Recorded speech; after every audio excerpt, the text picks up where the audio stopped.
Здравейте! В това видео ще научите как да учите с флаш карти. След като сте влезли във вашата регистрация, навигирайте до страницата Моите категории. Изберете категорията, която искате да учите и натиснете бутона Учи.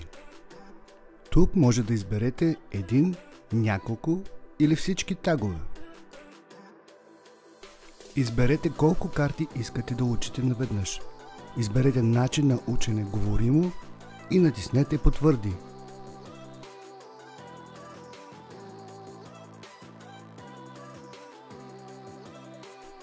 Първата страна е въпросът.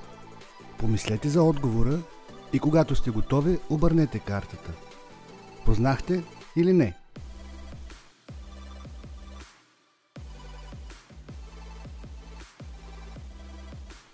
Когато познаете една карта 10 пъти, тя се смята за научена и вече няма да се показва.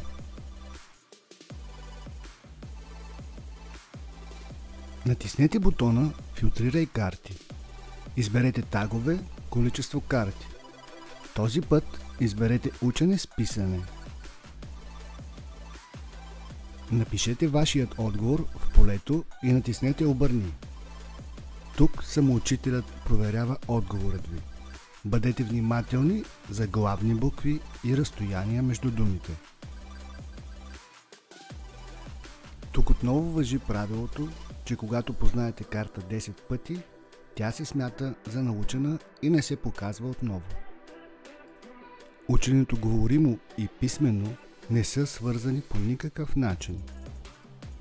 Когато пожелаете, може да видите вашият прогрес за всяка категория. Колко пъти сте познали или не познали. Така също и колко карти сте научили. На страницата на вашият профил може да намерите календар с информация колко карти на ден сте учили. Поздравления! Вие вече знаете как да учите флаш карти говоримо и писменно.